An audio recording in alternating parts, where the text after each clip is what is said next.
Baiklah, saya Juita Putri Wulandari akan menjelaskan materi tentang pengertian dan tujuan dari solvabilitas. Solvabilitas adalah kemampuan perusahaan untuk memenuhi semua kewajiban-kewajiban, baik kewajiban jangka panjang maupun kewajiban jangka pendek dalam perusahaan. Solvabilitas adalah kemampuan perusahaan untuk menutupi seluruh kewajiban-kewajibannya. Solvabilitas ini juga bisa diartikan yaitu sejumlah modal yang dikeluarkan oleh investor dalam rangka untuk menghasilkan sebuah laba. Dan rasio solvabilitas adalah rasio yang menunjukkan kemampuan entitas dalam memenuhi segala kewajiban jangka pendek maupun jangka panjang pada saat entitas dilikuidasi. Entitas yang mempunyai kecukupan aset untuk membayar utang-utangnya disebut dengan solvable, sedangkan yang tidak ialah disebut dengan unsolvable. Selanjutnya itu adalah tujuan dari solvabilitas. Yang pertama ada tujuannya yaitu meringkas kondisi finansial perusahaan pada kreditor. Maksudnya perhitungan rasio solvabilitas adalah aktivitas yang sangat penting bagi reputasi perusahaan di mata kreditur. Selanjutnya yaitu menilai kemampuan bisnis membayar bunga. Selanjutnya memberi informasi kesehatan neraca, dan yang terakhir estimasi total pinjaman saat jatuh tempo pembayaran.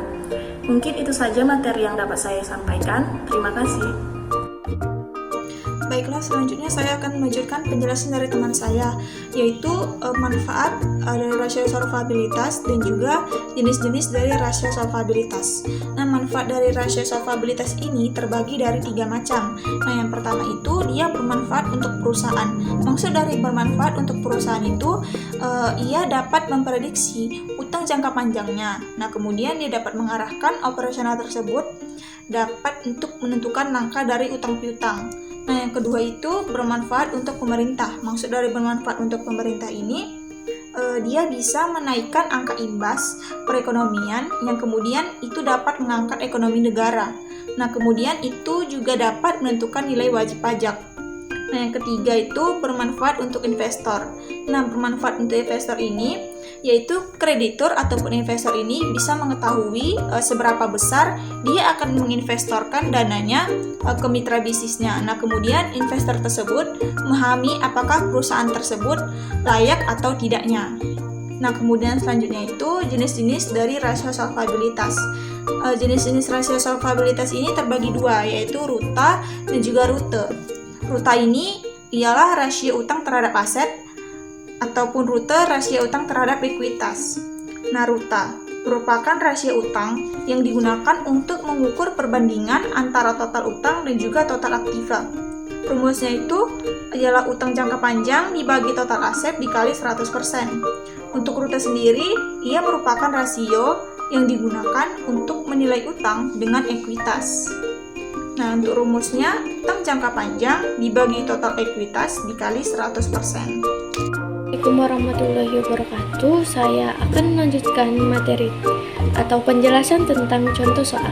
Diketahui PT ABC memiliki utang jangka panjang sebesar Rp5.204.467, kemudian total asetnya sebesar Rp20.782.194.476. Total ekuitasnya sebesar Rp12.775.577.887 dan diketahui pula nilai likuiditasnya sebesar 5,91% dan 0,89%.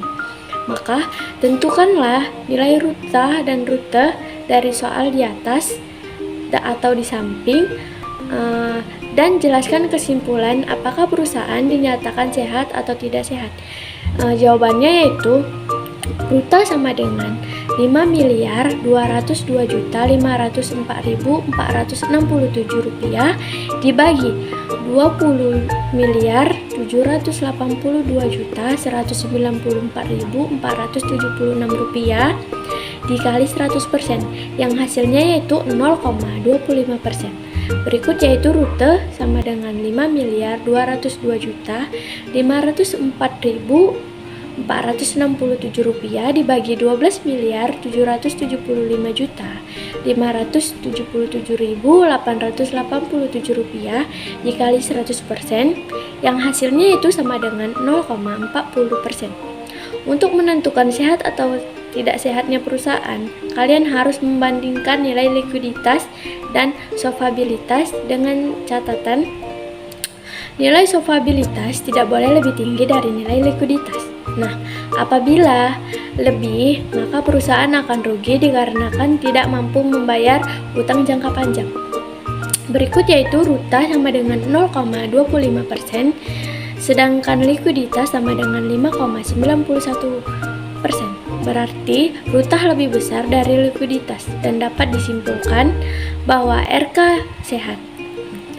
Dapat disimpulkan dari keterangan di atas atau contoh di atas bahwa solvabilitas adalah kemampuan perusahaan untuk memenuhi semua kewajiban-kewajiban, baik kewajiban jangka pendek maupun jangka panjang. Nah, solvabilitas adalah kemampuan perusahaan menutupi seluruh kewajiban. Solvabilitas juga mengindikasikan jumlah modal yang dikeluarkan oleh investor dalam rangka untuk menghasilkan laba. Adapun tujuan dan manfaat, yaitu yang pertama tujuannya itu meningkatkan kondisi finansial perusahaan pada kreditur, yang kedua menilai kemampuan bisnis membayar bunga, yang ketiga memberi informasi kesehatan neraca, dan yang terakhir estimasi total pinjaman saat jatuh tempo pembayaran. Dan selanjutnya itu adapun manfaat, yang pertama bermanfaat untuk perusahaan atau dapat memprediksikan utang jangka panjang, mampu mengarahkan operasional perusahaan, dan dapat menentukan langkah dalam utang piutang. Yang kedua yaitu bermanfaat untuk pemerintah atau bisa menaikkan angka imbas perekonomian yang dapat meningkatkan ekonomi negara, dapat menentukan nilai wajib pajak. Yang terakhir yaitu bermanfaat untuk investor atau kreditur atau investor bisa mengetahui berapa besar ia menginvestorkan dananya ke mitra bisnisnya, dan investor bisa memahami apakah perusahaan masih layak atau tidak. Baik, itu saja kesimpulan dan contoh soal yang dapat saya jelaskan. Terima kasih. Assalamualaikum warahmatullahi wabarakatuh.